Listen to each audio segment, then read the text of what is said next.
We don't know who it is. Get back! Listen carefully. Country! Maxwell Carvel, England. Name. Country. Form of militarism? You could say that, but they say redemption can be found in the most unusual places. Of making it home. They are going to come at us with everything they've got. We're getting off this island.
Complete film analysis and explanation. This analysis and explanation begins with the film's core identity as a lean, no-nonsense action thriller directed by Jean-François Richet. The film stars Gerard Butler as Captain Brodie Torrance, a commercial pilot for a budget airline called Trailblazer, and Mike Colter as Louis Gaspare, an accused murderer being extradited to the United States. The analysis continues by establishing the film's budget of approximately $50 million and its runtime of 107 minutes. The film was released in January 2023, traditionally a month where studios release less prestigious projects, but this film exceeded expectations both critically and commercially. The analysis now turns to the director's background. Jean-François Richet is a French filmmaker known for the Mesrine films and Blood Father. His French sensibility brings a gritty, procedural authenticity to what could have been a generic American action film, favoring practical effects and realistic action choreography. The critical reception examination shows the film holds a 78% approval rating from critics on Rotten Tomatoes and an extraordinary 94% from audiences. This gap between critical and audience scores reveals that the film succeeds precisely as a crowd-pleasing genre exercise that knows exactly what it wants to be. The opening act takes place on New Year's Eve, where Captain Brodie Torrance is a widowed father hoping to fly from Singapore to Tokyo and then continue to Hawaii to see his daughter. The film immediately establishes him as a working-class hero, not an invincible Superman, but a man with visible exhaustion and emotional weight. The flight contains only 14 passengers, a narrative convenience that streamlines the plot while raising questions about post-pandemic air travel economics. Among these passengers is Louis Gaspare, a convicted murderer being extradited under the watch of an RCMP officer, described as having been in the wrong place at the wrong time for 15 years. The film's title has become ironically famous for its aggressive literalism. The monosyllabic bluntness has been described as unintentionally hilarious, yet this simplicity has become part of the film's charm rather than a liability, perfectly advertising exactly what the audience will receive. The inciting incident occurs when the crew encounters a violent lightning storm over the South China Sea. Despite Brodie's efforts to divert, lightning strikes the aircraft, disabling critical electronic systems. Aviation experts would note this requires suspension of disbelief, as commercial planes are designed to withstand lightning strikes. The emergency landing sequence ranks among the film's most praised elements. With no avionics, a dying battery, and only emergency lighting, Brodie and his young first officer Deli manage to crash land on a dirt road in the jungle of Holo Island in the Philippines. The tension is heightened by damaged fuel ejection systems. The survivors quickly discover Holo is controlled by a militant separatist group led by the ruthless Junmar, who has a history of kidnapping and beheading foreigners. The militants arrive, take most passengers hostage, and execute 2 who attempt to flee, establishing stakes with brutal efficiency. Brodie hides with Gaspare and Deli, then makes a difficult decision. He unlocks Gaspar's handcuffs. "We don't have a choice," he tells the convicted murderer. This moment transforms the film from a disaster movie into an unlikely buddy action thriller, a tonal shift executed with deadpan sincerity. Gaspare reveals he served in the French Foreign Legion, making him a formidable combat asset. Together, he and Brodie, himself a former soldier with a past never fully explained, begin guerrilla tactics against the militants. The film wisely leaves their military backgrounds vague, rather than burdening the narrative with flashbacks. The parallel narrative follows crisis manager Scarsdale at Trailblazer headquarters in New York. Rather than wait for Philippine military intervention, which is depicted as unwilling or unable to enter Holo, Scarsdale dispatches a private military unit of ex-Special Forces operatives. This subplot has been criticized as underdeveloped. The film's action direction benefits from Riche's grounded, procedural approach. The crash sequence emphasizes the banality of airplane procedures before catastrophe strikes. His background in gritty French cinema informs a preference for practical mayhem over CGI spectacle, though critics note the action becomes more generic after the first act. Gerard Butler has carved a specific niche as the working-class action hero. Unlike Dwayne Johnson's invincible charisma, Butler specializes in everyman protagonists with visible weariness. One critic notes his character is a modern John McClane, an ordinary man thrust into extraordinary circumstances. One of the film's most humanizing moments occurs when Brodie, after a fight sequence, takes 30 seconds to catch his breath. This rare acknowledgement that action heroes are not immune to exhaustion distinguishes the film from more fantastical genre entries. Mike Colter's Louis Gaspare represents a sophisticated subversion of expectations. The audience is primed to view him as a threat, yet he becomes the most effective ally. His past, 15 years as a fugitive, a murder charge he vaguely denies, service in the French Foreign Legion, is sketched in suggestive strokes rather than fully explained. This ambiguity allows Colter to project a quiet, haunted nobility. The film's moral complexity emerges in how Gaspare is never fully exonerated nor condemned. He simply becomes a man whose skills are necessary for survival, and the narrative refuses to judge him beyond that functional role. The film's structure is unusual for the genre. The first half hour is lean, minimalist thriller material set entirely on the plane. Once the survivors reach the jungle, the film transforms into a die-hard homage.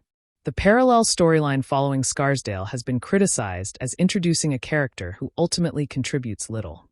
The climactic battle at the militants' camp brings together Brodie's ground-level heroics and the mercenaries' approach. The two narrative threads converge with professional efficiency, though some critics have noted the mercenary subplot could have been eliminated entirely without losing essential story elements. The finale delivers one of the film's most memorable moments. As Brodie desperately attempts takeoff with the damaged plane, Junmar appears with a rocket launcher directly in the flight path. Before he can fire, the plane's landing gear strikes and kills him in a cathartic, almost cartoonishly satisfying sequence. The plane limps to a safe landing at a nearby airport. In an unusual choice for an action film, the narrative lingers on the aftermath. Brodie shares emotional moments with his flight crew. Head flight attendant Bonnie thanks him for saving her life, and Deli tells him, "It's been an honor." For Gaspare, the film offers deliberate ambiguity.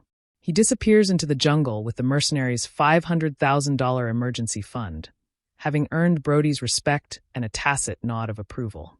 His fate remains uncertain but hopeful, preserved as a sympathetic fugitive rather than a redeemed convict who turns himself in. The final shot is not of Gerard Butler but of the plane itself, the true hero of the story, as some critics have noted with amusement.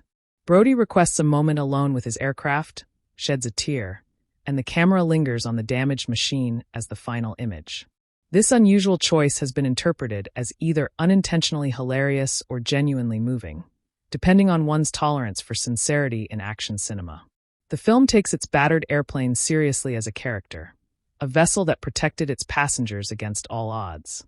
The film's depiction of Holo Island, a real location in the Philippines, has drawn criticism. The real Holo is home to approximately 500,000 people and has been affected by the Abu Sayyaf militant group. However, the film portrays the entire island as a lawless hellhole run by psychopathic terrorists. One critic notes that the 500,000 people who actually live on Holo might take issue with being characterized as bloodlusting murderers who freely behead Westerners. The film's politics never become explicit, which makes this representation more troubling for some viewers. The film's implicit West versus Asian other framework has been noted by critics. The villains have no discernible ideology. They are simply ruthless and deserving of elimination by virtue of their threat to Western passengers. The film avoids explicit politics while still operating within problematic representational frameworks. Aviation experts would note that lightning strikes on commercial aircraft are common. Commercial planes are hit an average of 1 or 2 times per year and are specifically designed to withstand them. The last commercial airline crash caused by lightning in the United States occurred in 1967. The film's inciting incident therefore requires significant suspension of disbelief. Additionally, that a severely damaged plane could take off again within hours of a crash landing strains credibility further. The film asks audiences to accept these implausibilities for the sake of genre thrills. The film occupies an interesting space in contemporary action cinema. It is self-consciously a B-movie made with an A-movie budget. Unlike the ironic, self-aware action films of recent years, this film plays its absurd premise with deadpan sincerity, closer to gritty realism than to overt parody. One critic notes the film is closer to The Bourne Identity than to Snakes on a Plane, in terms of tone. Samuel L. Jackson's famous line about being tired of snakes represents ironic self-awareness, while Gerard Butler's performance remains completely sincere even in the most ridiculous moments. The film's survival strategy is summarized in Brodie's own words: 1 minute at a time. This philosophy governs both the crash sequence and the subsequent action. The character never thinks about the entire impossible situation, only the immediate next step. The parallel narrative structure has been both praised and criticized. The Scarsdale storyline introduces Tony Goldwyn as if he will be the wolf in Pulp Fiction, a specialist brought in to solve an impossible problem, but ultimately contributes little beyond providing exposition and deploying the mercenaries. Some critics have suggested the film would have been stronger without this subplot entirely, focusing exclusively on Brodie and Gaspare in the jungle. The running time of 107 minutes might have been better served by deepening the central relationship rather than cutting away to New York. The film's modest box office success proved there remains an audience for mid-budget, star-driven action films that do not aspire to franchise status. In an era dominated by superhero franchises and legacy sequels, a standalone action thriller with a literal title became a modest hit. The film has been compared favorably to 1990s action cinema, an era when premise-driven thrillers could succeed without ironic distance. There is a reassuring quality in how much the film is inspired by genre giants of the past century and how delightfully out of time it feels. The character of Delhi, the young first officer played by Yosanan, represents an interesting choice. He is neither a coward nor a hero, but a competent professional who rises to the occasion. His arc is understated but effective, culminating in his quiet statement that serving with Brodie has been an honor. The head flight attendant Bonnie, played by Daniela Pineda, similarly receives moments of humanity despite limited screen time. She thanks Brodie for saving her life in a scene that acknowledges the terror the passengers experienced, grounding the action in emotional reality. The film's villains, led by Evan Dane Taylor as Junmar, receive no psychological depth.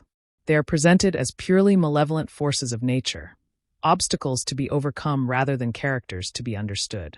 This choice keeps the narrative focused but flattens potential moral complexity. The film's politics have been described as accidentally revealing.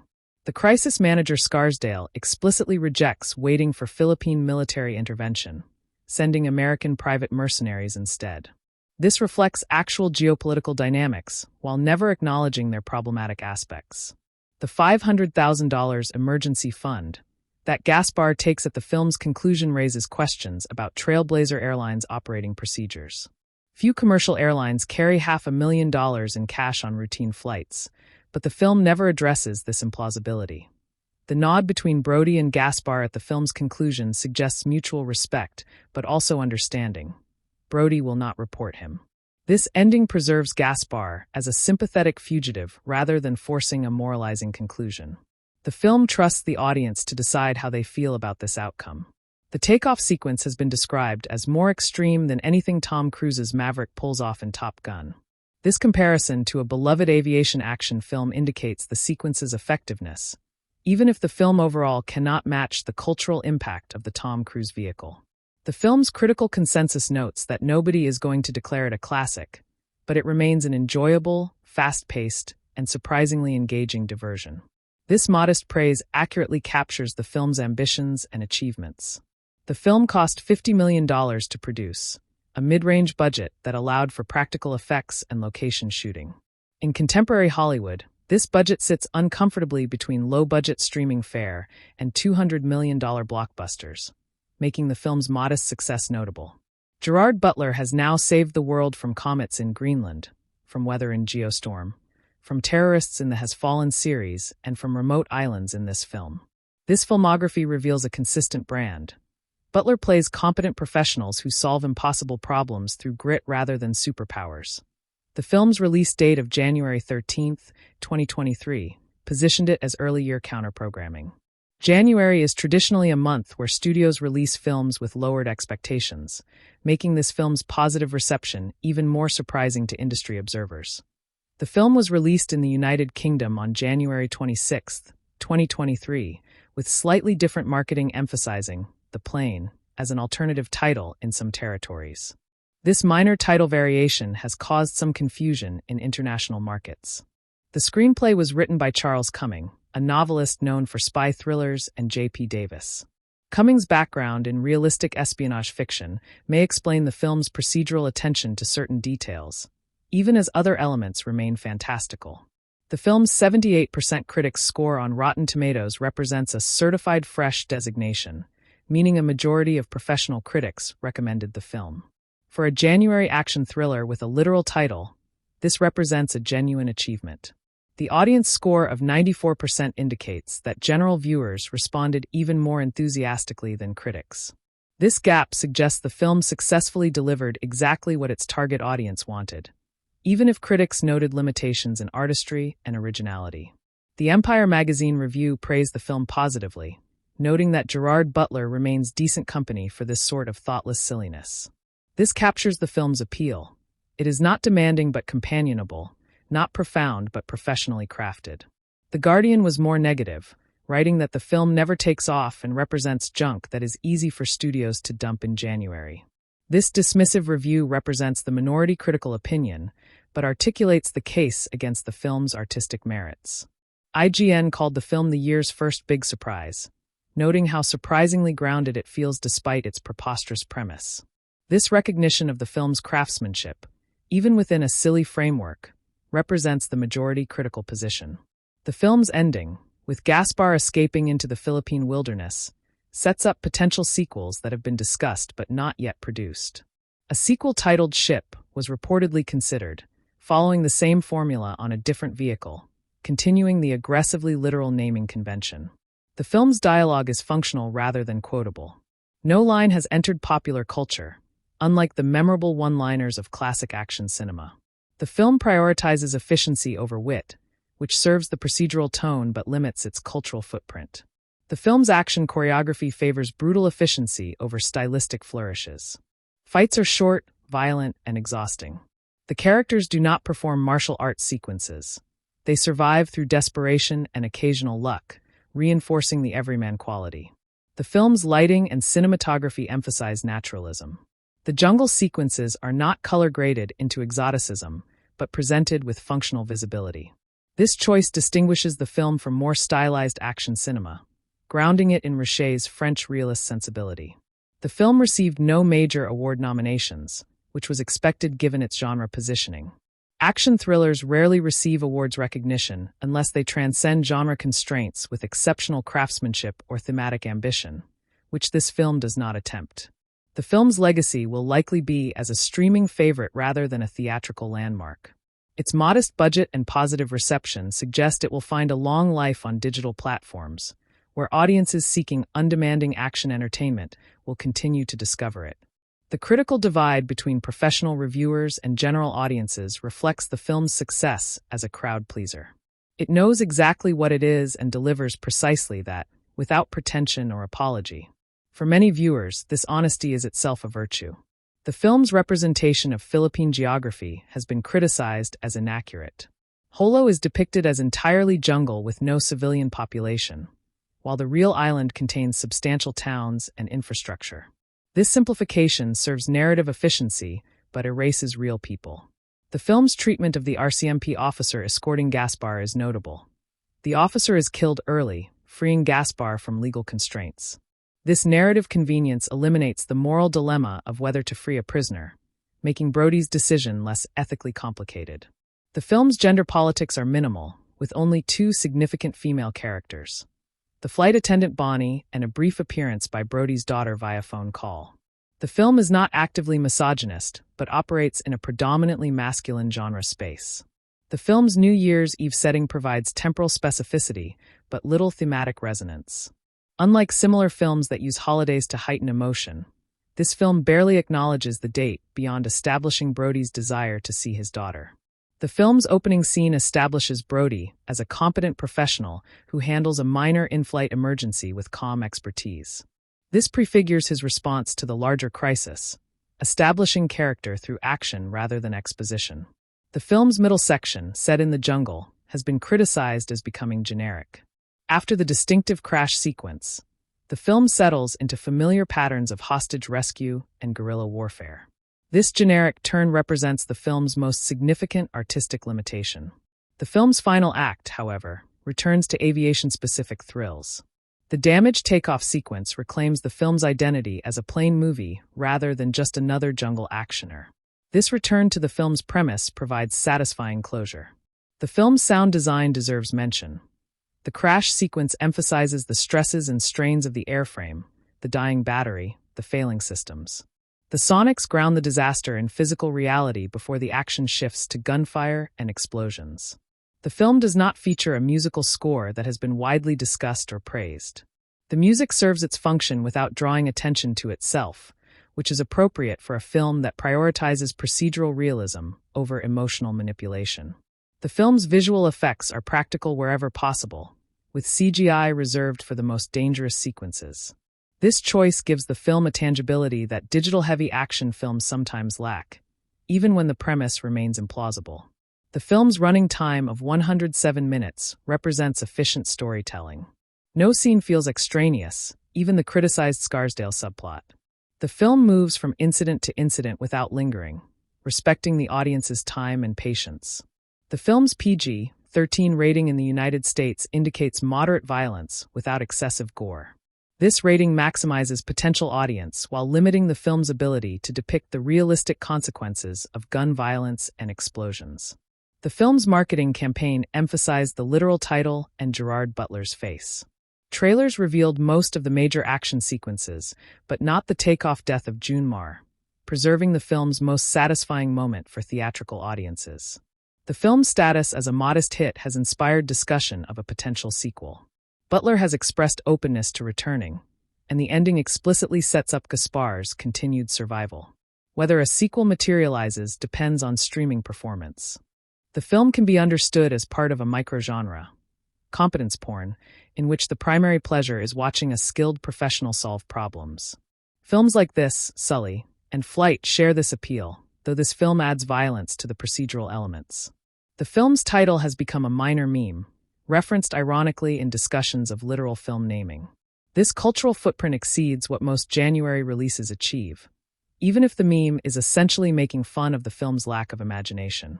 The film ultimately delivers the simple pleasure of watching a competent professional solve an impossible problem through grit, luck, and the help of an unlikely friend. It is not a classic. It will not change cinema. But for 107 minutes, it delivers exactly what it promises. The film's decision to set the story on New Year's Eve carries thematic weight through absence rather than presence, as Brodie repeatedly checks his phone for messages from his daughter, while passengers discuss their own holiday plans with casual optimism that the narrative will systematically destroy. The temporal setting allows the film to contrast celebration with catastrophe, though it never indulges in obvious visual irony like showing fireworks during the crash sequence. One of the film's most sophisticated achievements is the crash landing sequence's technical specificity, where Brodie consults paper checklists when electronic systems fail, demonstrating that the screenplay consulted aviation advisors who understood how pilots actually train for emergencies. The sequence shows Brodie calculating fuel remaining, recognizing the damaged right-side ejection system, and making deliberate choices about landing gear deployment rather than simply yelling commands into a failing headset. The relationship between Brodie and his first officer Deli follows a classic mentorship arc, with the older captain initially dismissing Deli's suggestions before gradually acknowledging his competence during the crisis. This dynamic reaches its emotional payoff when Deli independently manages to restart a critical system while Brodie focuses on flying, demonstrating that the film values collaboration over the lone hero trope despite Gerard Butler's star billing. The character of Gaspare benefits from Mike Colter's physical presence, as his tall, muscular frame contrasts with Butler's stockier build, creating a visual shorthand for their complementary fighting styles during the jungle action sequences. The film never explicitly states whether Gaspare committed the murder he was convicted of, but Colter's performance suggests a man who has made peace with ambiguity, carrying his shackles as a fact rather than an injustice. The militant leader Junmar receives no character development beyond his cruelty, which functions as a deliberate choice to prevent any moral complexity from slowing the film's forward momentum. This flattening of the antagonists into pure obstacles reflects the film's B-movie heritage, where villains exist to be overcome rather than understood, and audiences are never asked to sympathize with their perspective on the geopolitical situation in the southern Philippines. The film's treatment of the Philippines setting raises questions about location ethics, as the production reportedly filmed in Puerto Rico and Colombia rather than on Jolo Island itself, citing safety concerns that ironically mirror the film's depiction of the region as dangerously unstable. This production choice creates a layered irony where the film profits from portraying a real place as uninhabitable while refusing to actually film there, insulating the production from the very dangers it exploits for entertainment. The parallel narrative following Scarsdale in New York serves a structural function that becomes clearer on repeated viewing, as his scenes provide necessary exposition about the mercenary team while allowing Gerard Butler's character to rest between action sequences without the film cutting to black. Tony Goldwyn brings professional gravitas to the role, delivering corporate jargon about liability and responsibility with the same seriousness he might apply to Shakespeare, which creates unintentional comedy for attentive viewers. The mercenary team's emergency fund of $500,000 introduces a ticking clock element that the film ultimately subverts, as the money becomes irrelevant to the rescue but essential to Gaspar's ambiguous ending, transforming a plot device into thematic punctuation. This financial subplot demonstrates how the film repurposes seemingly arbitrary details for later payoff, a screenwriting technique that rewards attentive viewing without demanding it. The film's action cinematography favors medium shots that keep both combatants visible and the geography comprehensible, avoiding the rapid cutting that renders many contemporary action sequences incomprehensible. Richet's background in French genre cinema informs this preference for spatial clarity, as he understands that audience confusion undermines the physical tension that action sequences require to function effectively. The moment when Brodie catches his breath after a fight sequence lasts approximately 8 seconds on screen, which feels like an eternity in action film terms where heroes typically recover instantly. This small duration represents a significant aesthetic choice, acknowledging physical limitation while refusing to sentimentalize exhaustion or transform it into another form of heroism.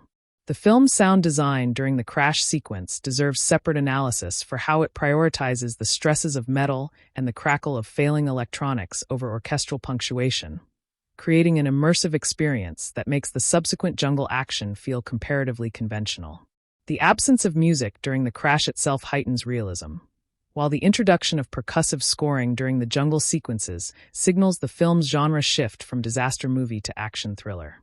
The relationship between Brodie and Gaspare follows a pattern the film establishes in their first conversation, where Brodie asks direct questions and Gaspare answers with evasion that somehow feels more honest than a straightforward denial of his murder conviction.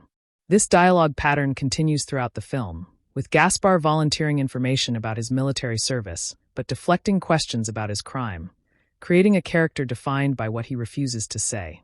The film's screenplay by Charles Cumming and J.P. Davis reveals its spy thriller pedigree in how information is withheld and revealed, with Gaspar's French Foreign Legion background arriving exactly when the audience needs to understand why Brodie should trust him with survival tasks. This structural timing suggests careful architecture rather than accidental convenience, though the film's modest ambitions mean this craftsmanship goes largely unremarked in most reviews.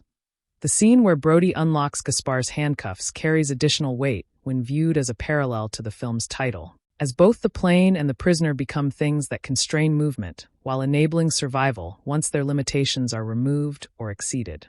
This thematic connection between machine and man never becomes explicit, but the film's final shot of the plane as a character suggests the screenplay was more thoughtful than its aggressive literalism implies. The film's treatment of the RCMP officer who escorts Gaspare resolves his presence through early death, a narrative convenience that eliminates the need for the film to address what Brodie would have done with a live law enforcement witness to his decision to free a convicted murderer. This elimination of inconvenient characters recalls classical Hollywood storytelling techniques, where plot efficiency justifies what might otherwise seem callous disregard for supporting players. The surviving passengers receive minimal characterization beyond their status as hostages, which serves the film's focus on Brodie and Gaspare while raising questions about how trauma affects the 11 people who were not involved in the action sequences.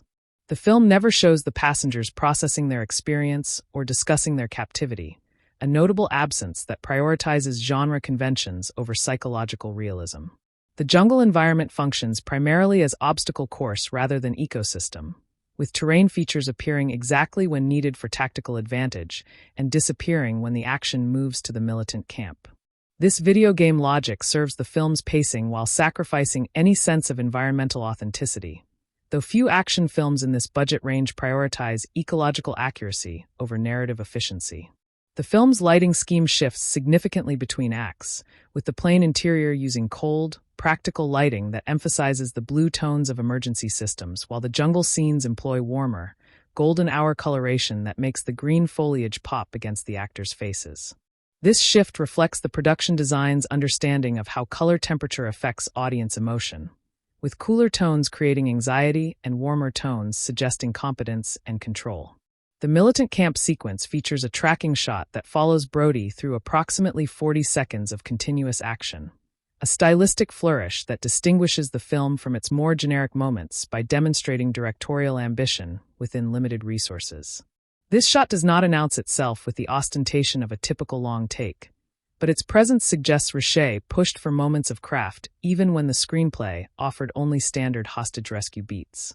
The film's final confrontation with Junmar resolves not through hand-to-hand combat, but through mechanical accident, as the plane's landing gear strikes him during takeoff in a moment that combines horror comedy with narrative justice. This choice avoids the cliché of hero and villain exchanging blows while offering a death that feels earned by the film's aviation premise rather than borrowed from every other action thriller. The takeoff sequence relies on practical effects for the plane's movement, with the production reportedly constructing a partial airframe on a gimbal that could simulate the violent shaking of a damaged aircraft struggling to achieve lift. This practical approach gives the actors genuine physical reactions rather than simulated responses to CGI motion, creating an authenticity that compensates for the sequence's scientific implausibility. The film's ending, where Brodie requests a moment alone with his plane, has been interpreted as either sincere tribute to aviation or unintentional comedy about a man crying over machinery. The ambiguity of this scene's reception reflects the film's overall position in action cinema, where sincere emotion risks ridicule, while ironic distance risks losing the audience's investment.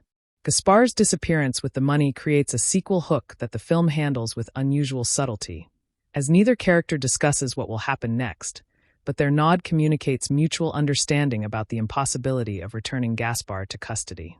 This silent agreement preserves the film's moral ambiguity while satisfying audience desire to see Gaspare avoid the justice system that may have wrongly imprisoned him.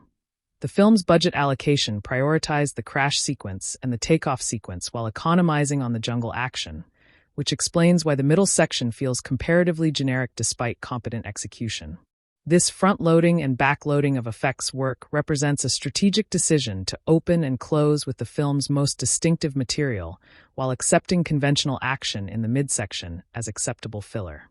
The critical consensus that the film knows exactly what it is and delivers precisely that reflects a broader appreciation for modest ambitions honestly pursued, in contrast to blockbusters that promise world-changing stakes while delivering formulaic spectacle. This honesty about limitations becomes a virtue when audiences have grown tired of films that pretend to be more significant than they are. The audience score of 94% on Rotten Tomatoes represents near-universal approval among self-selected viewers who chose to see a Gerard Butler action film with a literal title, meaning the sample was already predisposed toward genre satisfaction. This selection bias explains part of the gap between critics and audiences, as professional reviewers could not self-select out of the assignment. The film's representation of aviation procedures has been praised by pilots on social media forums who note that the cockpit dialogue accurately reflects how commercial pilots actually communicate during emergencies. This professional endorsement matters for a film that depends on aviation credibility, even as the overall premise requires significant suspension of disbelief about lightning strikes and rapid repairs. The film's color grading shifts from desaturated blues during the crash to saturated greens during the jungle sequences to warm ambers during the successful landing, creating a visual arc from crisis through struggle to resolution. This chromatic storytelling operates below conscious awareness for most viewers, but contributes to the film's emotional coherence across structurally disparate acts. The relationship between Brodie and his daughter exists entirely through text messages and a single phone call. Yet this minimal presence motivates his entire survival arc because the film establishes his paternal identity before the crisis begins. This efficiency of characterization demonstrates how action films can create emotional stakes without lengthy backstory, trusting audiences to understand that a father's desire to see his child needs no elaborate justification. The character of Bonnie, the flight attendant, serves functions beyond hostage status, as she administers first aid to wounded passengers and maintains calm during the initial crisis, demonstrating that the film values flight crew competence alongside pilot heroics. Daniela Pineda plays the role with professional authority that suggests years of experience managing emergencies, even though the screenplay gives her only a few lines of dialogue. The film's running time of 107 minutes falls in the sweet spot for action thrillers, long enough to develop character and tension, but short enough to avoid exhausting the audience with extended set pieces. This duration allows the film to include the parallel narrative without either rushing the jungle sequences or padding the running time beyond audience tolerance for the premise's absurdity. The film's release strategy in January positioned it as counter-programming to awards season prestige pictures, offering a genre alternative to viewers exhausted by historical dramas and character studies. This calendar placement worked commercially, as the film grossed approximately $34 million domestically against its $50 million budget, with international markets contributing significantly to profitability. The film's production designer created the plane interior with removable sections that allowed camera access from any angle, enabling the claustrophobic coverage that makes the first act feel genuinely confined despite the soundstage setting. This practical construction demonstrates how production design serves cinematography, creating spaces that look authentic while functioning as filmmaking machines. The film's costume design distinguishes between characters through practical uniforms, with Brodie wearing a slightly worn captain's uniform that suggests years of service, with an airline that economizes on replacement costs. This attention to texture extends to Gaspare's prison-issued clothing and the militant's scavenged military surplus, creating a visual hierarchy of resources that reinforces the film's class dynamics. The film's dialogue includes technical aviation terms without explanation, trusting audiences to understand from context or simply accept that the characters know what they are doing.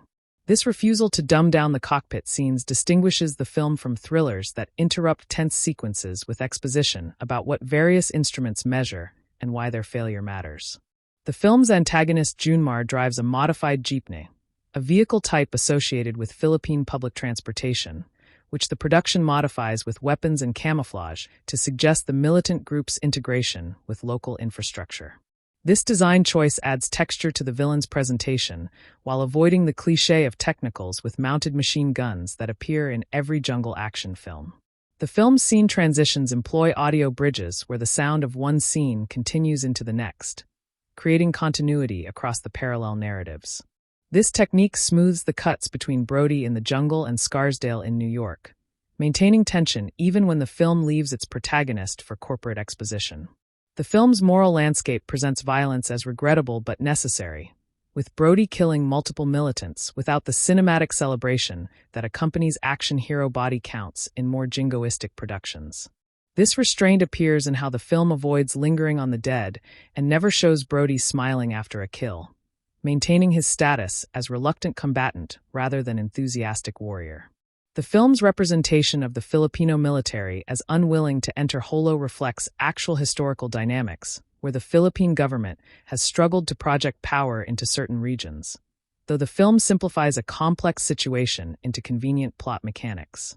This simplification serves narrative efficiency while risking the reinforcement of stereotypes about post-colonial nations as incapable of maintaining order within their borders.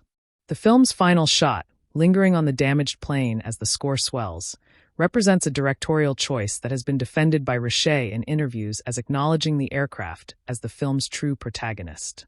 This interpretation, whether sincere or ironic, provides a framework for understanding the film's unusual emotional investment in machinery that most action movies treat as disposable transportation. This patience with the mundane allows audiences to learn the cockpit layout and passenger dynamics, making the subsequent crash more disorienting because the film has trained viewers to expect another hour of conversational scenes. The screenplay understands that disaster means more when the audience has been lulled into the rhythm of ordinary flight, including cabin service announcements and the minor irritations of air travel that everyone recognizes. Brodie's pre-crash conversations with Deli establish their working relationship as professionally distant but mutually respectful, setting up an arc where they must overcome their hierarchical distance during the emergency. The film resists the temptation to introduce a romantic subplot or a child passenger in peril, focusing instead on the professional competence of its adult characters facing a situation no training could fully prepare them to handle. The representation of the airline trailblazer as a budget carrier carries implicit critique of cost-cutting in commercial aviation, though the film never makes this explicit because its primary goal remains entertainment rather than social commentary.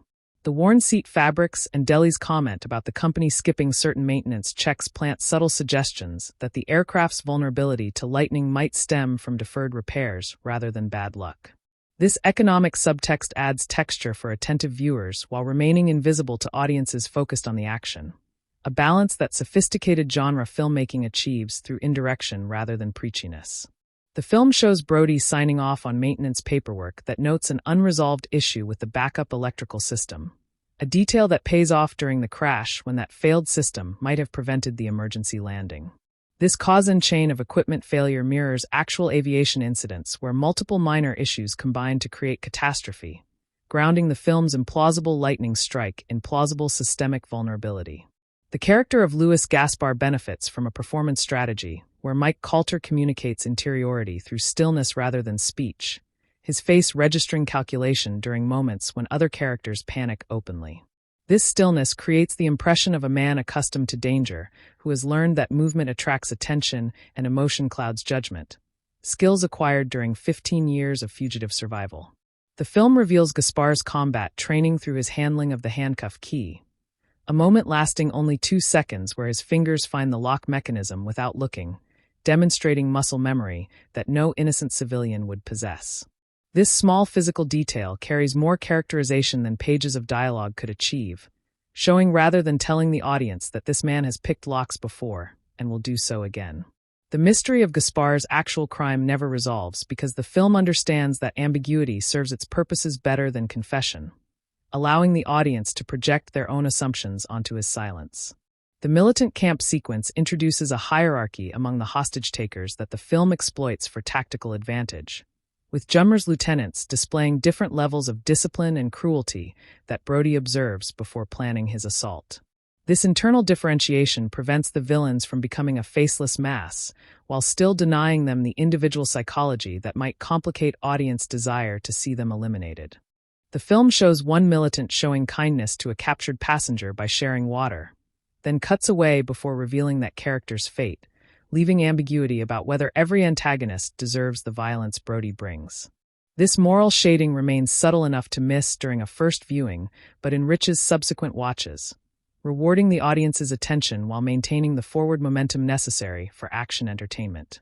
The film's treatment of violence never celebrates suffering, instead framing each kill as a necessary step toward rescue, with Brodie's face registering distress rather than satisfaction after his first confrontation ends with a death.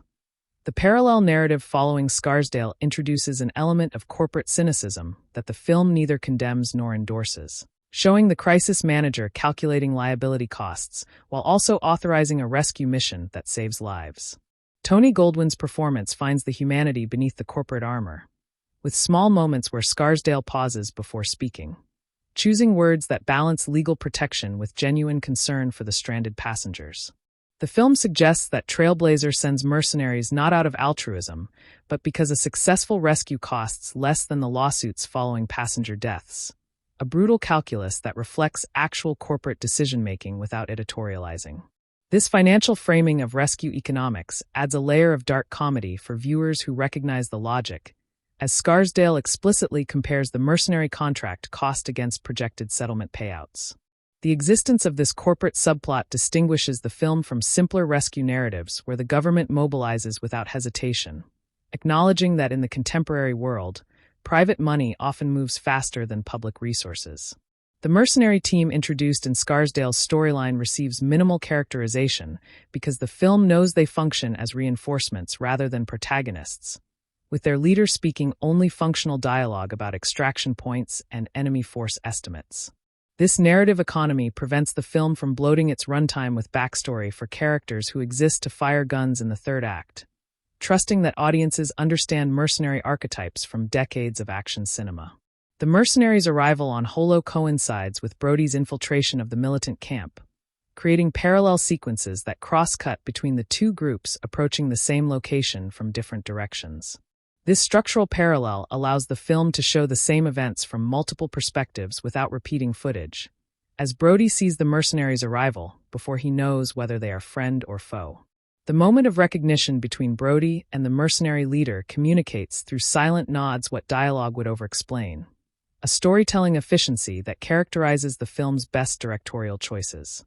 The film's aviation advisor deserves credit for the authenticity of the cockpit dialogue, where Brodie calls out airspeeds and altitudes using real terminology, while Deli confirms each instruction with standard phraseology.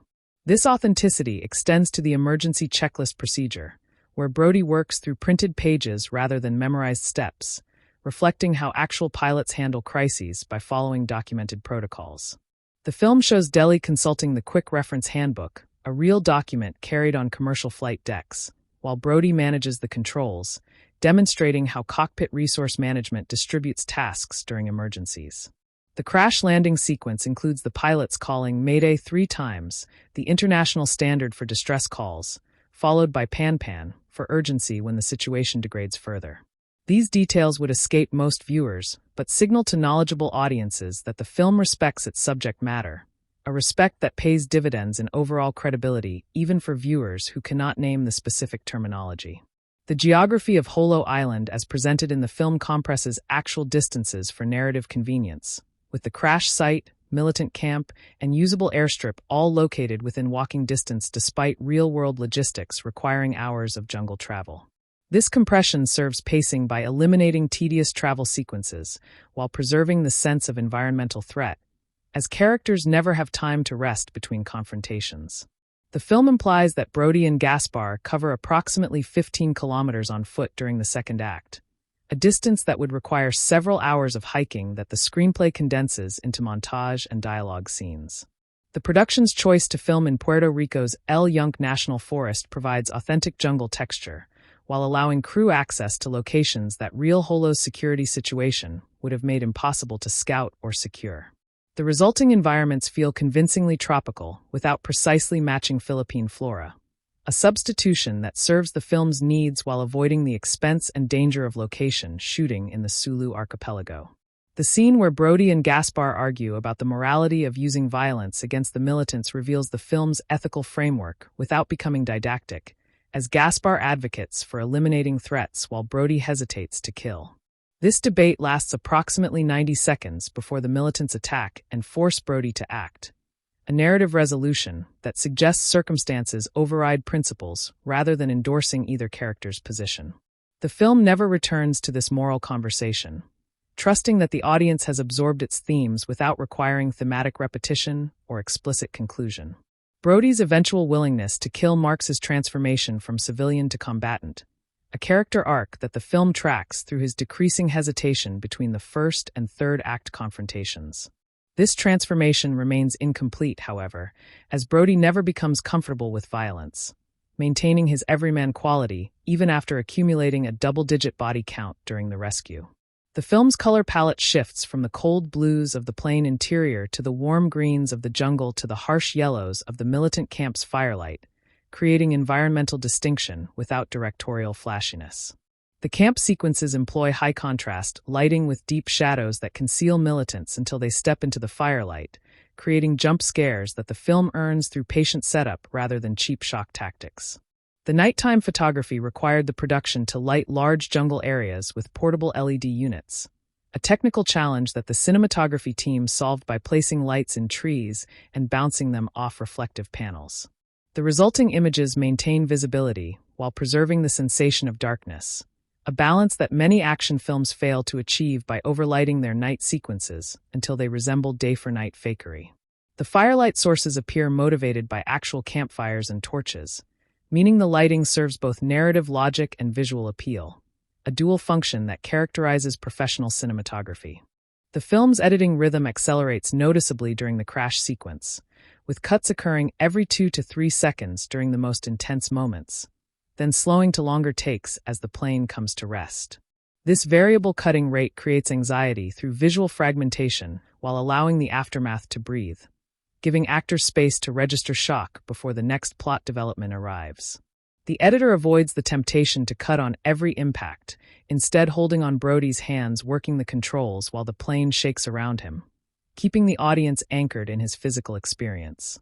The transition from crash to aftermath uses an audio bridge where the sound of rending metal continues over the first shots of the jungle, creating continuity across the cut.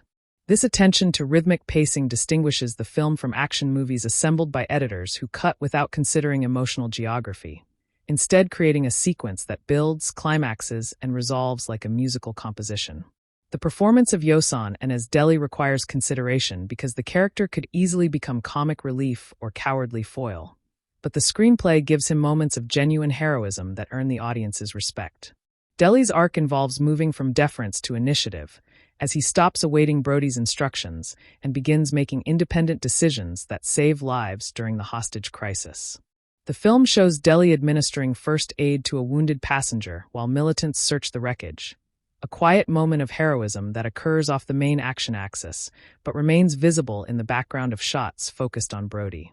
This background action rewards attentive viewing while ensuring that casual watchers still register Deli's competence without needing a dedicated scene. The final exchange where Deli tells Brodie, "It's been an honor," carries weight because the film has earned that sentiment through 100 minutes of shared survival, not through sentimental dialogue alone.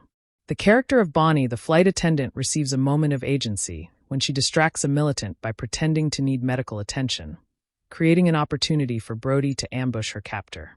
This tactical contribution makes her more than a damsel in distress, though the film limits her active role to this single scene, reflecting the screenplay's prioritization of its male leads.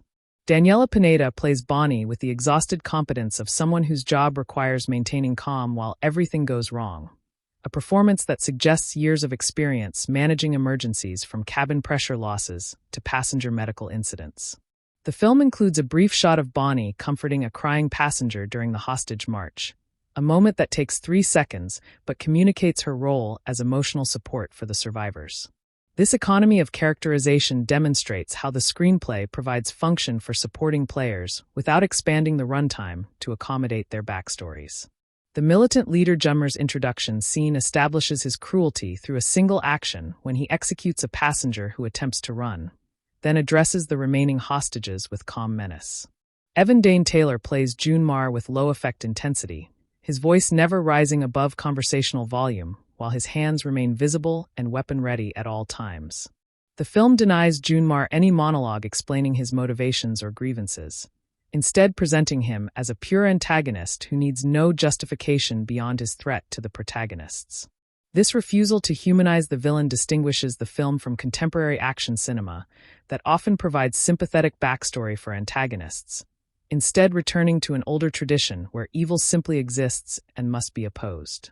Junmer's death by landing gear becomes thematically appropriate because the machine that transports civilization's order literally runs over the representative of chaos, a symbolic resolution that the film never states aloud. The film's approach to firearms handling shows characters checking ammunition, clearing jams, and reloading under fire, small details that communicate military experience without dialogue. Gaspar's preferred weapon is a captured AK-47, which he handles with the familiarity of someone who has field-stripped this platform hundreds of times, his fingers finding the safety and magazine release without looking. Brodie uses a pistol throughout the film, reflecting his less extensive combat training, and the camera shows him struggling with the weapon's recoil and reloading with visible awkwardness. This distinction in weapon handling communicates character background more efficiently than any flashback could, as the audience sees Gaspar's comfort with violence and Brodie's reluctant adaptation. The film's armorer deserves credit for training the actors to different proficiency levels, creating authentic disparity between a former legionnaire and a former soldier whose military service remains decades in the past. The crashed aircraft's condition changes visibly between the landing and the attempted takeoff, with the film showing Brodie and Deli performing repairs using salvaged components from undamaged sections. This repair montage lasts approximately 90 seconds, but establishes that the plane did not magically fix itself, instead requiring labor and ingenuity from characters whose expertise extends beyond piloting. The film shows Brodie consulting the maintenance manual while Deli removes a functioning radio from the tail section, the kind of field repair that real pilots in survival situations might attempt. The repaired sections appear visibly different from the original airframe, with duct tape and tie wires holding components in place, visual storytelling that communicates fragility before the takeoff sequence begins. This attention to repair logistics gives the final flight material stakes, as the audience knows exactly how tenuously the plane holds together before it lurches down the makeshift runway. The film's sound design for the damaged plane during takeoff emphasizes every creak and strain, with the audio mix bringing metal fatigue to the forefront of the soundtrack. The landing gear's failure to retract becomes an audible event, with grinding gears and shearing bolts creating a distinct sonic texture before the camera reveals the problem. The engine sounds differ subtly between the left and right sides, reflecting the damage sustained during the crash and the improvised repairs that followed, a detail only noticeable through headphones or theatrical systems. The sound of Jummer's body striking the landing gear registers as a dull thud followed by the gear shearing away, the acoustic signature of the film's most memorable kill. The final approach to the airport features landing gear deployment sounds that have been deliberately mismatched to suggest the remaining strut's instability, creating tension even after the immediate threat has passed. The film's concluding scene at the airport involves Brodie walking through the terminal, where he encounters Gaspare for the final time before the latter disappears into the crowd. This meeting occurs without dialogue, the two men exchanging a look that acknowledges their shared experience and mutual understanding about what will remain unsaid. Brodie's decision not to alert airport security represents his acceptance that Gaspar's survival matters more than his capture, a moral choice the film refuses to judge as right or wrong. The shot of Gaspare walking away from the camera and into the jungle employs a slow zoom that emphasizes his isolation, a man who cannot rejoin society and must instead disappear into the landscape. This visual isolation prepares the audience for the film's refusal to provide closure about Gaspar's ultimate fate, leaving him where he began the story, in motion, untethered, and surviving on his own terms. The film's title appears on screen only once, during the opening credits, and the word is never spoken by any character, an unusual choice for a film whose title has become its most discussed element. This absence suggests that the filmmakers understood the title's absurdity and chose not to draw further attention to it, instead letting the film's serious tone stand against the comedic potential of characters saying plain, with dramatic emphasis. The international marketing campaign tested alternative titles including The Plane and Flight of the Damned, before settling on the monosyllabic simplicity that became the film's signature. The title's literalness has been interpreted as either marketing genius because it communicates exactly what the film offers, or marketing failure because it invites mockery from audiences expecting more imaginative naming. The film's modest success suggests the title hurt neither its commercial performance nor its critical reception, as audiences found the film despite or because of its aggressive simplicity. The film's streaming performance following theatrical release has exceeded expectations, with the movie consistently ranking in various platforms' top 10 most-watched lists during its first months on digital platforms. This second life suggests that the film's reputation as undemanding entertainment has attracted viewers who missed its theatrical run but seek reliable genre satisfaction at home. The streaming numbers may ultimately determine whether a sequel proceeds, as studios increasingly view post-theatrical engagement as the metric that justifies franchise investment. The film's availability on multiple platforms simultaneously, rather than exclusive to any single service, has maximized its accessibility while diluting its streaming chart position across different measurement systems. The physical media release includes deleted scenes that extend the Scarsdale subplot and add a conversation between Brodie and his daughter, material wisely cut to preserve the theatrical version's tight pacing. The film's representation of French Foreign Legion training through Gaspare's character reflects a cinematic tradition where this military branch serves as shorthand for elite, but morally ambiguous combat capability. The Legion's real-world reputation for accepting recruits with criminal pasts provides plausible deniability about Gaspare's earlier conviction, as the audience can imagine his skills were acquired after rather than before his alleged crime. The film never specifies when Gaspare served, leaving open the possibility that his fugitive period included Legion service under an assumed identity, a common enough practice in Legion lore. This temporal ambiguity allows the character to possess military skills without establishing a timeline that might conflict with his stated 15 years as a fugitive. The Legion's minimal presence in contemporary action cinema makes Gaspare's background feel fresh despite the trope's long history, as audiences have not seen this particular shorthand deployed frequently in recent years. The film's third-act tension derives from fuel management, as the damaged plane carries only enough fuel for a single takeoff attempt, meaning Brodie cannot abort and try again if the initial acceleration fails. This fuel constraint creates a ticking clock that the audience understands implicitly because the film established the damaged fuel ejection system during the crash sequence, paying off a detail introduced 70 minutes earlier.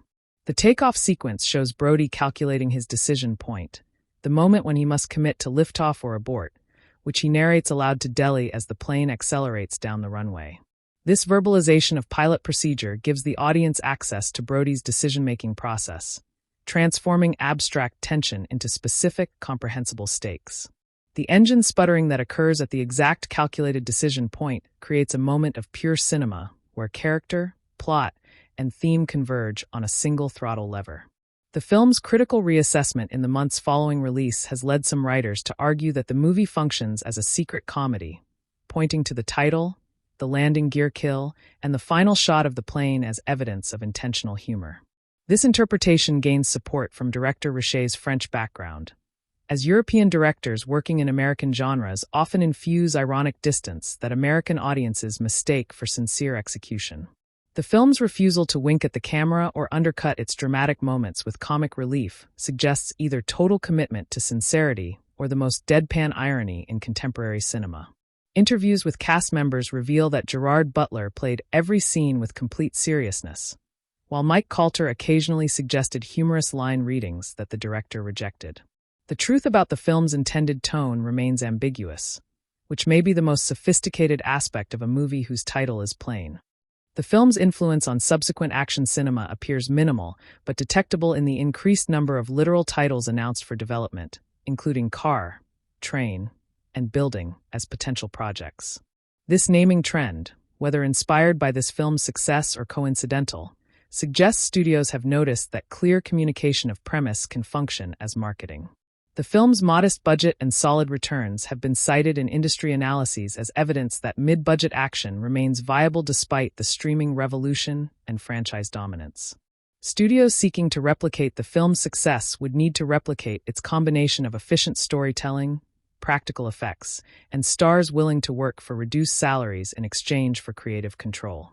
The film's profitability, achieved without Chinese release or extensive merchandising, represents an older Hollywood model where theatrical performance alone could justify production costs. The film's deleted scenes, available on home video releases, include an extended opening showing Brodie at home with his daughter before departing for the Singapore flight, material that would have added 10 minutes and shifted the film's balance toward domestic drama.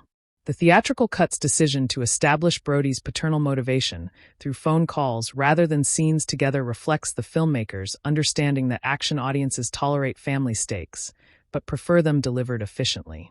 The deleted scenes also include a longer version of Gaspare's backstory, where he explicitly denies committing murder while admitting responsibility for the circumstances surrounding the death, a clarification that would have reduced his character's ambiguity.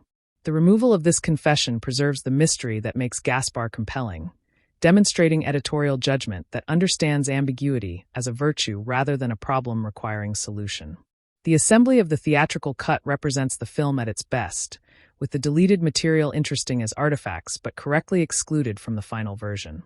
The film's performance in international markets varied significantly, with the movie earning more in Europe and Latin America than in Asia, where the depiction of Philippine militants may have limited appeal. The Chinese government did not approve the film for release, likely due to its representation of non-state violence and the implication that private American forces operate unilaterally in foreign territories. The film's European reception proved strongest in France, where director Richet's reputation and the presence of French Foreign Legion mythology in the plot created local interest. The United Kingdom box office exceeded expectations, with the film opening at number 2 behind a franchise blockbuster and holding well in subsequent weeks.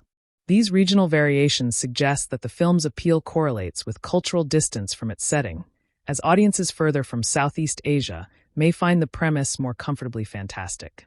The film's legacy will likely be as a cable television staple, the kind of movie that plays on TNT or USA Network during weekend afternoons, reaching audiences who would never seek it out but enjoy it when encountered.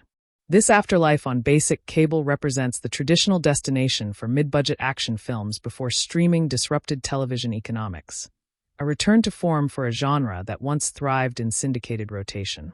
The film's lack of profanity or explicit gore makes it suitable for broadcast television with minimal editing, increasing its value to networks seeking family-appropriate but intense programming. The film's straightforward plotting means viewers can join at any point and understand the situation, a quality essential for channel surfing discovery. The plane itself, as the film's final lingering image, may become the most remembered element, a character that cannot return for sequels but will remain in audience memory as the battered hero of its own story. Brodie Torrance waking alone in a hotel room, checking his phone for messages from his daughter, and dressing in his uniform with the methodical routine of a man who has performed these same actions thousands of times before. This sequence establishes loneliness as his baseline emotional state, making the subsequent crisis a distraction from isolation rather than an interruption of happiness, a subtle character choice that distinguishes him from action heroes who lose happy lives.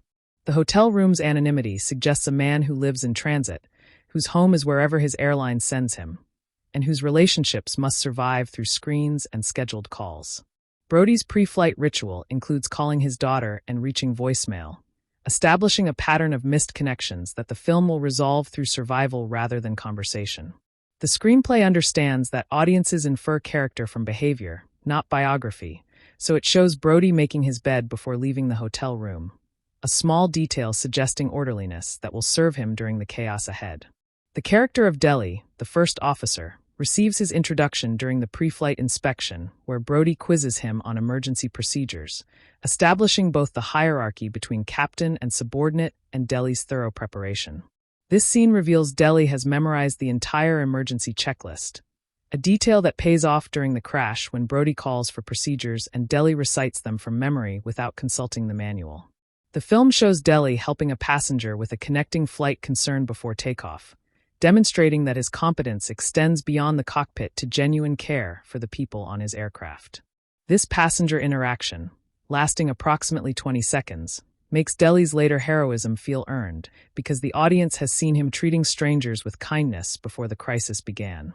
The relationship between Brodie and Deli follows a classic mentor-protege structure, with the older pilot initially dismissing the younger one's suggestions before gradually acknowledging his insights as the emergency escalates. The lightning strike sequence employs visual effects that emphasize the suddenness of disaster, with the storm appearing without the buildup that conventional action films would provide through ominous music and darkening skies. The strike itself lasts less than a second on screen, but its aftermath occupies several minutes as Brodie and Deli diagnose the damage while passengers scream and the cabin fills with the smell of electrical fire. The film shows Brodie's hands on the yoke, his knuckles white with effort, while his face remains calm, the classic pilot's dichotomy where internal panic must not reach the voice or the hands that control the aircraft. Deli's voice cracks as he calls out failing systems, his youth showing through his professional demeanor, a contrast with Brodie's weathered calm that makes the older pilot's experience tangible. The cockpit fills with warning lights and alarm sounds, a sensory overload that the film presents without musical enhancement, trusting the raw audio to communicate the emergency's scale. The decision to crash land on Holo, rather than attempt to reach a proper airport, comes from Brodie's calculation of remaining altitude and battery life, a choice delivered through whispered discussion between the pilots rather than dramatic announcement to passengers. This realism extends to Brodie's announcement to the cabin, where he tells passengers to brace for impact without guaranteeing their survival, refusing the Hollywood trope of promising everyone will be fine when he cannot know. The crash sequence shows the plane shearing treetops before hitting the ground, the wings tearing away in sequence, and the fuselage sliding through mud before coming to rest against a rock formation. The film's practical effects team built a partial fuselage on a gimbal that could simulate the impact forces, giving actors genuine physical challenges rather than simulated reactions to CGI motion. The sequence ends with Brodie sitting in silence, his hands still on the controls, as smoke fills the cockpit and Deli's voice asks "Captain," from somewhere in the darkness. The aftermath of the crash shows Brodie moving through the wreckage with professional triage, checking on passengers, assessing injuries, and locating the emergency supplies before anyone else has recovered their wits. This leadership by action, rather than by shouting instructions, establishes why the passengers will follow him later without requiring anyone to announce, "You're in charge now." The film shows Brodie encountering Gaspare still handcuffed to a seat, the RCMP officer who was escorting him dead from impact trauma, leaving the prisoner alive and legally unrestrained. The moment where Brodie considers the handcuffs, then moves past them to help other passengers, creates a delayed payoff that will not arrive for another 20 minutes of screen time. Gaspare watches Brodie work without speaking, his eyes tracking the captain's movements with an intensity that suggests assessment rather than gratitude, a man evaluating whether this stranger can be trusted. The hostages' march through the jungle employs long tracking shots that follow the line of passengers as militants shout orders in Tagalog, subtitled for the audience, but incomprehensible to the captive Westerners. This linguistic barrier reinforces the characters' vulnerability, as they cannot negotiate or even understand their captors' demands, reduced to bodies to be moved rather than people to be addressed. The film shows Bonnie helping an elderly passenger maintain the pace, sacrificing her own energy for someone slower, a selflessness that defines her character without requiring her to deliver a heroic speech. One passenger attempts to flee and is shot dead instantly, the violence sudden and unglamorous, with no slow motion or dramatic music to elevate the moment into spectacle. Junmar delivers his only extended dialogue during this sequence, explaining in accented English that foreigners who come to Holo pay for the privilege with their valuables, their dignity, or their lives. The film's treatment of the mercenary team arrives through Scarsdale's corporate calculations, where he tells an assistant to find men who can do things we cannot acknowledge, without specifying what those things might be. This ambiguity allows the audience to project their own assumptions about private military contractors, while the film avoids endorsing or condemning extrajudicial violence. The mercenaries receive names and faces, but no backstories, their leader identified only as Evans and characterized through his refusal to ask unnecessary questions about the mission's legality. The film shows the mercenaries loading weapons onto a private jet, the camera lingering on the crates' markings that identify their contents as mining equipment. A visual lie that communicates their off-book status without dialogue. Scarsdale watches them depart from his office window, his face revealing nothing about how he reconciles his corporate responsibilities with the lethal force he has just authorized. The jungle survival sequences emphasize the physical toll of environmental exposure, with Brodie and Gaspare becoming progressively dirtier, sweatier, and more exhausted as the film progresses beyond the first hour. Costume design shows Brodie's captain's uniform tearing at the elbows and staining at the armpits, while Gaspar's prison-issue clothing remains intact, but increasingly saturated with mud and what appears to be dried blood.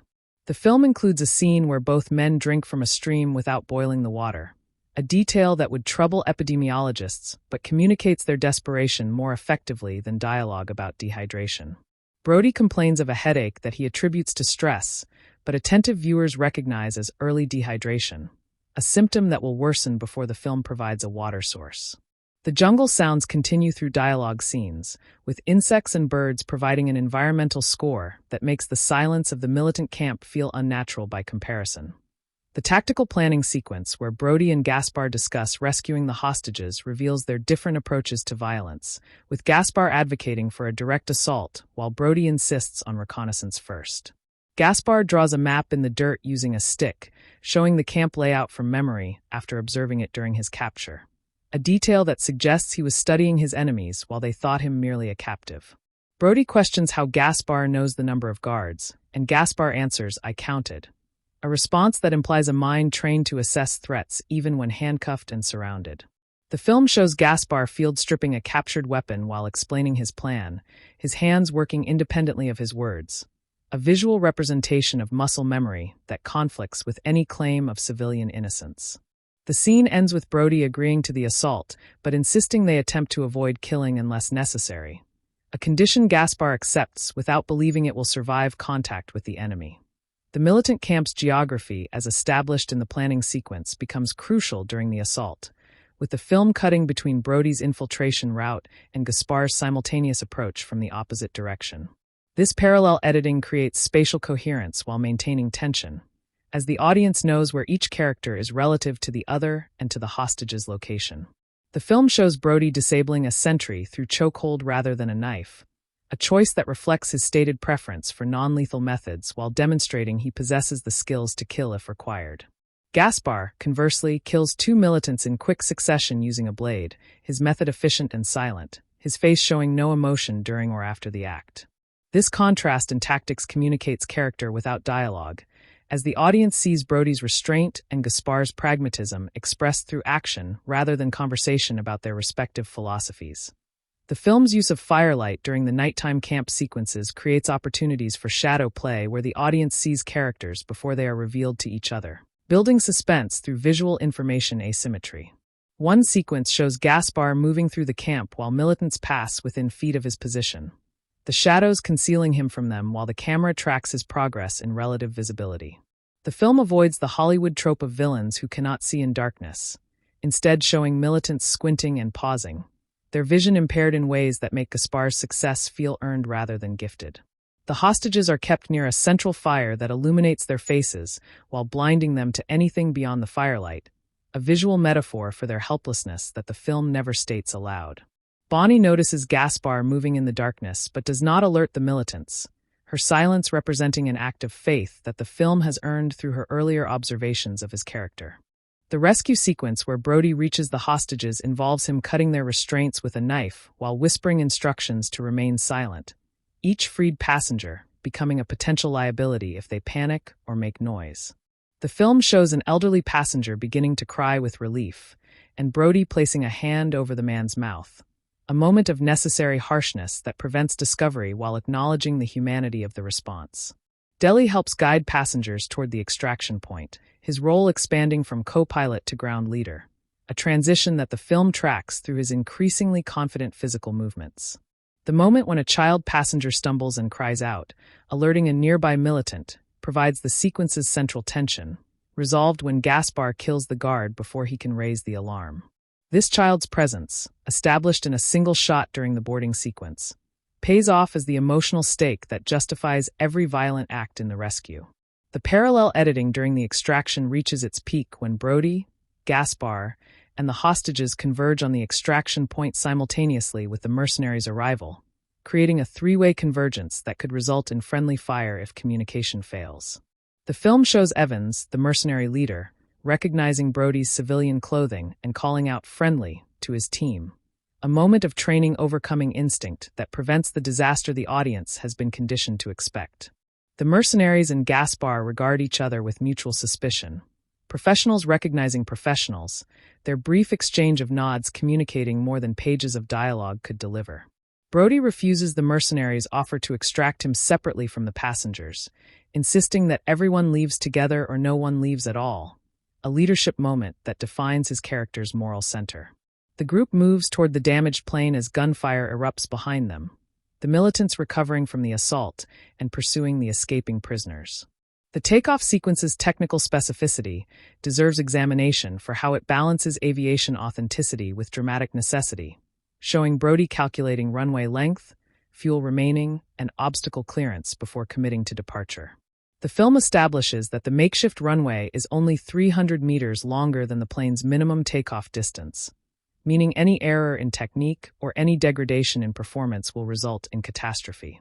Brodie narrates his calculations aloud for Delhi, who confirms them on a backup device, a procedure that real pilots use to cross-check critical decisions when lives depend on arithmetic accuracy. The engine start sequence follows actual Boeing procedures, with Brodie calling out "fuel pumps on, ignition armed, start valve open," while Delhi monitors temperature and oil pressure gauges. This procedural authenticity creates tension through specificity, as audiences who understand nothing about aviation still recognize that these characters are performing complex tasks correctly while under fire. The moment when Junmar appears with the rocket launcher creates a visual composition where the weapon, the plane, and Brodie's face align in a single shot, the rocket's aiming dot visible on the cockpit windscreen as Brodie watches death approaching. The film cuts to the landing gear striking Junmar, shot from below the aircraft, the impact shown through a spray of blood and the thud of the gear shearing away from the fuselage. This death by machinery rather than by gunfire or fist completes the film's thematic argument that the plane itself participates in the rescue, not merely transporting its passengers but actively eliminating threats. The rocket launches upward as Junmar falls, detonating harmlessly in the canopy above, its explosion creating a fireball that the outrunning plane passes beneath. The film holds on Brodie's face as he processes what has happened, his expression registering shock rather than satisfaction. A man who has just killed without choosing to kill, by circumstance rather than intention. The final landing at the nearby airport shows Brodie performing a one-engine approach with damaged landing gear, the plane touching down on its remaining strut then tipping onto the damaged side, before sliding to a stop on its belly. The fire crews arrive as the passengers evacuate, the film showing Bonnie helping the elderly passenger down the emergency slide, her duty continuing until every surviving charge is off the aircraft. Brodie remains in the cockpit until Delhi touches his shoulder and says, "We're done, Captain," a line that acknowledges both the mission's completion and the captain's authority to decide when the mission ends. The passengers cluster on the tarmac, wrapped in emergency blankets, their faces showing the 1,000-yard stare of people who have survived something they will never fully process. Brodie walks among them, not receiving thanks but verifying that everyone he was responsible for has made it, his duty shifting from rescue to accounting. The conversation between Brodie and Gaspare at the airport terminal occurs in a maintenance corridor away from security cameras, the two men standing in fluorescent light that casts their faces in unflattering shadows. Gaspare thanks Brodie for unlocking the handcuffs, then asks, "What happens now?" in a tone that suggests he already knows the answer but wants to hear Brodie say it. Brodie tells Gaspare to leave before airport security identifies him, a statement that functions as both permission and demand, the captain choosing to violate protocol because the alternative feels wrong. The two men shake hands, their grips lingering for a moment longer than a casual farewell, acknowledging an experience that has bonded them despite their differences. Gaspare walks toward a service door marked, "Authorized personnel only," pushing through it into the darkness beyond, the film refusing to show his face as he disappears from the story. The film's final scene returns to Brodie standing by the damaged plane, ground crew working around him while he stands motionless, his hand resting on the aircraft's skin as if offering comfort to a wounded animal. The camera pulls back slowly, revealing the extent of the damage to the fuselage and the missing sections of wing, the accumulated toll of everything the aircraft endured during the film's running time. Brodie's tear falls onto the tarmac, lost among the hydraulic fluid and fuel stains that mark where the plane came to rest, a private moment that the camera witnesses but no character observes. The film cuts to a wide shot of the airport at dusk, the plane a dark shape against the orange sky, before fading to black and rolling the credits without post-credits scenes or sequel announcements. This ending, quiet and ambiguous, refuses the triumphant music and smiling faces that would conclude a conventional action film, leaving the audience with the image of a man and his machine, both damaged but still standing. This restraint in promotional materials reflects confidence that the film offered sufficient other attractions, from the crash sequence to the Butler-Colter dynamic, without needing to spoil its most memorable moment. The trailer instead emphasized dialogue about second chances and survival, positioning the film as inspirational action rather than the practical thriller it ultimately revealed itself to be. The poster design featured Butler's face reflected in a cockpit window with jungle visible behind him, communicating the dual settings of aviation and wilderness without specifying how the two environments would connect. This marketing campaign's success in attracting both action fans and curious viewers who responded to the title's audacity demonstrates how counterintuitive promotion can sometimes outperform conventional selling points. The film's representation of New Year's Eve as a backdrop for catastrophe uses the holiday's themes of renewal and resolution to contrast with the destruction of the aircraft and the violence that follows. Brodie's missed connection with his daughter echoes the larger theme of missed connections between people who care for each other, but cannot bridge the distances that work and circumstance impose on their relationships. The film shows passengers celebrating with champagne before takeoff, their festive mood creating dramatic irony for audiences who know the lightning storm awaits them over the South China Sea. The decision to set the film during a holiday also explains the reduced passenger count, as budget airlines often fly with lighter loads during holiday periods when travelers prefer full-service carriers for family trips. The film never shows New Year's Eve celebrations in the Philippines, isolating the survivors from any external marker of time passing, their crisis existing outside the calendar that governs the rest of the world.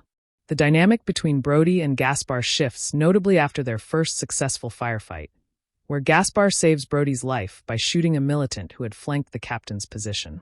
The professional respect that emerges from this moment manifests in how they begin finishing each other's sentences during tactical discussions, their military backgrounds creating a shorthand that civilian partnerships would require weeks to develop. The film shows them sharing a meal of scavenged rations without speaking, the silence comfortable rather than awkward. Two men who understand each other well enough that words have become optional. Gaspare asks Brodie about his daughter, and Brodie asks Gaspare if he has children, a question Gaspare answers with "not anymore," suggesting a loss the film never specifies. This single line of dialogue opens a door into Gaspare's past that the film deliberately leaves ajar rather than pushing open, preserving the mystery that makes his character compelling. The film's approach to violence against the militants raises questions about the ethics of entertainment that depicts Westerners killing non-Westerners without legal process or moral accountability. Brodie and Gaspare never face consequences for the dozens of people they kill, nor does the film suggest that any of the militants might have been coerced into serving Junmar rather than acting from free choice. The screenplay avoids these complications by presenting the militants as irredeemably evil, their first on-screen action being the execution of a fleeing passenger, a choice that signals the film's moral framework without requiring subsequent justification. This representational strategy has a long history in action cinema, where villains are often drawn from non-Western cultures whose members can be killed without the moral ambiguity that would accompany antagonists who share the hero's nationality. The film's critical reception largely ignored this dimension, focusing instead on its craft and entertainment value, suggesting that audiences have become desensitized to such representational shortcuts. The character of the RCMP officer who escorted Gaspare dies in the crash, a narrative convenience that eliminates the need for the film to address whether his survival would have required Brodie to maintain custody of his prisoner. The officer receives no name and no lines of dialogue before his death, his function limited to explaining why Gaspare is handcuffed and therefore vulnerable during the emergency landing. This disposability of supporting characters reflects the film's ruthless efficiency with narrative resources, eliminating anyone who might complicate the central relationship between Brodie and Gaspare. The officer's body remains visible in several shots during the hostage sequence, a visual reminder of the death that enabled Gaspare's freedom that the film never acknowledges in dialogue. This absence of acknowledgement suggests the screenplay understands that discussing the officer's death would raise uncomfortable questions about whether Brodie should have reported Gaspare's location to authorities rather than freeing him. The film's sound design for the jungle environment includes specific bird calls that ornithologists would recognize as species found in Puerto Rico rather than the Philippines, a detail that reveals the production's actual filming location. The decision to use authentic local audio from the filming site rather than substituting Philippine bird calls reflects a practical choice prioritizing production convenience over geographic accuracy. Most audiences will never notice this substitution, but those who do might find themselves pulled out of the film's reality, questioning what other details the production fudged in service of feasibility. The insect sounds increase in volume during tense moments, a classic sound design technique where environmental audio reflects the protagonist's emotional state rather than literal ambient conditions. The militant camp's audio includes distant gunfire from an ongoing conflict elsewhere on the island, a detail that expands the world beyond the frame without requiring exposition about the broader Holo situation. The film's costume department created multiple versions of Brodie's captain uniform, progressing from pristine to progressively distressed as the character experiences the crash, the jungle, and the militant camp. The bloodstains on the uniform belong to militants rather than to Brodie, a detail that maintains the character's moral position as someone who kills but remains unsplattered by his own wounds. Gaspare's prison jumpsuit transforms over the runtime, acquiring tears from jungle vegetation and burns from the crash, becoming the visual record of everything he has endured. The jumpsuit's color, a shade of orange that prison systems sometimes use for high-risk detainees, makes Gaspare visible against the green jungle, a visual choice that prioritizes character visibility over tactical realism. This visibility serves the action sequences by keeping Gaspare distinct from the militants in dark clothing and the mercenaries in camouflage, allowing audiences to track his movements through chaotic frames. The film's production designer created the militant camp as a practical set built in the Puerto Rican jungle, including sleeping quarters, a cooking area, and the central fire pit where hostages are held. The set's construction required clearing vegetation and grading terrain, environmental modifications that the production restored after filming completed, fulfilling their location permit requirements. The camp's design includes religious iconography from multiple traditions, suggesting Jummer's ideology is syncretic rather than purely political, though the film never develops this suggestion into characterization. The weapons scattered around the camp include models from various nations and decades, reflecting the real-world arms market where militant groups acquire equipment from any available source regardless of origin. The set dressing includes photographs of Junmar with various political figures, suggesting connections the film lacks runtime to explore, but includes for world-building texture. The film's editing during the rescue sequence creates a rhythm where tension peaks every 30 seconds, releases, then rebuilds toward the next obstacle, a structure borrowed from theme park ride design more than cinematic tradition.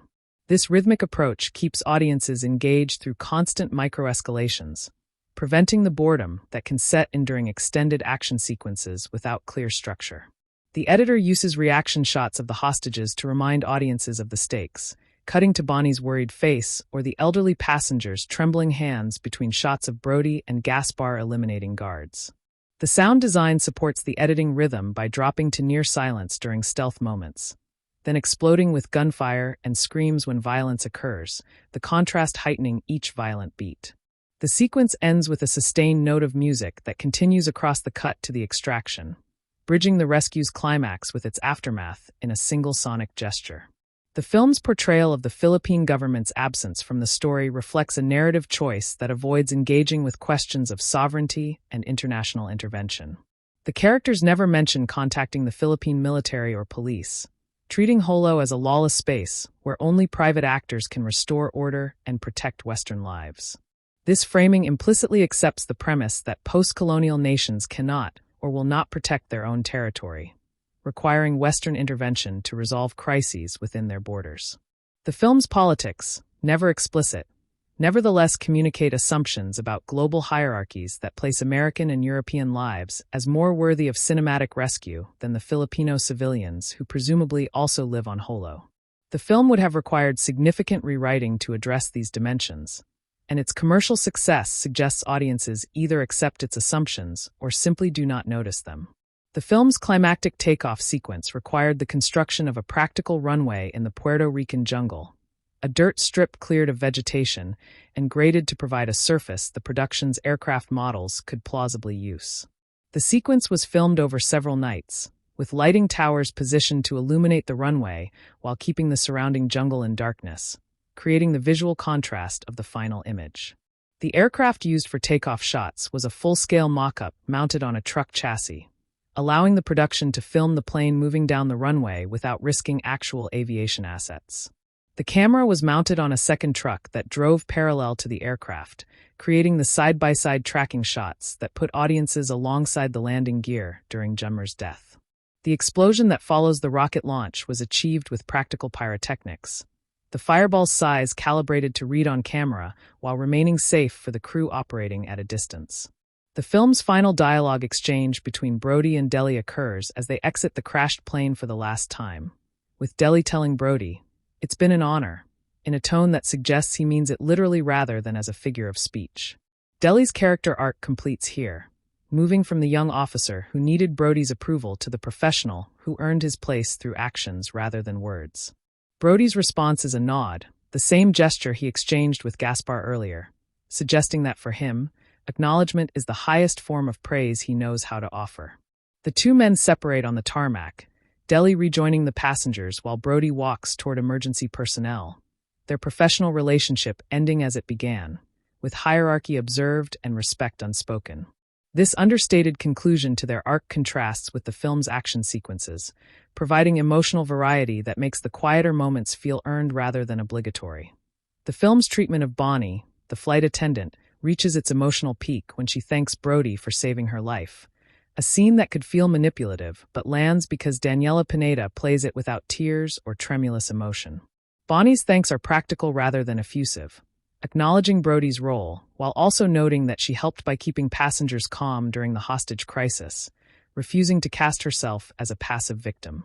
Brodie deflects her thanks by saying, "Just doing my job," a line that would feel false from a character who went far beyond any job description, but Butler plays it with enough sincerity to sell the modesty. Bonnie smiles and walks away, the film cutting to her helping a passenger into an ambulance, demonstrating that her duty continues even after the rescue concludes. This brief scene, lasting less than a minute, communicates more about Bonnie's character than pages of dialogue could, showing her as a professional who needs no validation beyond knowing she performed her role. The film's final shot of the damaged plane has been analyzed as either a sincere tribute to aviation or a piece of unintentional camp, but the ambiguity itself represents the film's greatest artistic achievement. A sequence of shots shows ground crew examining the aircraft's wounds, their hard hats and reflective vests contrasting with the plane's torn metal and leaking fluids, the mundane intersecting with the extraordinary. Brodie's hand on the plane's skin echoes the film's opening shot of his hand on the control yoke, suggesting that his relationship with this machine has evolved from operation to something approaching partnership. The tear Brodie sheds could be for the passengers, for Gaspare, for his daughter, or for himself, the film refusing to specify because any single interpretation would limit the emotion's power. The fade to black that ends the scene occurs while the plane remains visible, the last image before darkness being the aircraft's silhouette against an orange sky, a final tribute to the machine that made the story possible.